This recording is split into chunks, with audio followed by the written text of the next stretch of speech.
சமூக நல்லிணக்கத்தை சீர்குலைக்க சம்பல் நகரில் வன்முறையை திட்டமிட்டு நடத்தப்பட்டதாக உத்தரப்பிரதேச முன்னாள் முதலமைச்சர் அகிலேஷ் யாதவ் குற்றம் சாட்டியுள்ளார்.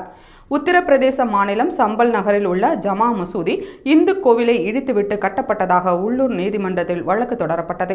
இந்த வழக்கில் மசூதியில் ஆய்வு நடத்த நீதிமன்றம் உத்தரவிட்டதை தொடர்ந்து வன்முறை சம்பவங்கள் நடைபெற்றன. இதுகுறித்து மக்களவையில் சமாஜ்வாதி கட்சி தலைவர் அகிலேஷ் யாதவ் இன்று பேசினார்.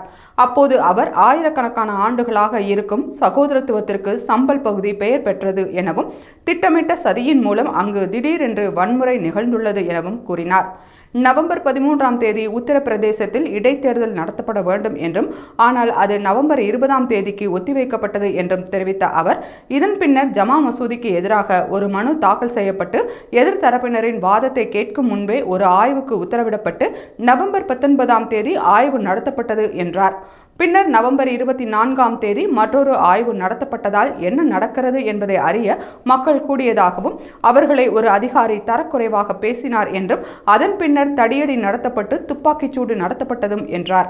பாஜக அரசு அரசமைப்பு சட்டத்தை மதிக்கவில்லை எனவும் பாஜகவும் அதன் கூட்டணி கட்சிகளும் எதையாவது தோண்டுவதை பற்றி தான் பேசி வருகின்றன எனவும் கூறிய அகிலேஷ் யாதவ், இது வடமாநில மத்திய சமவெளியின் சமூக நல்லிணக்கத்தை பாதிக்கும் என்று பேசினார்.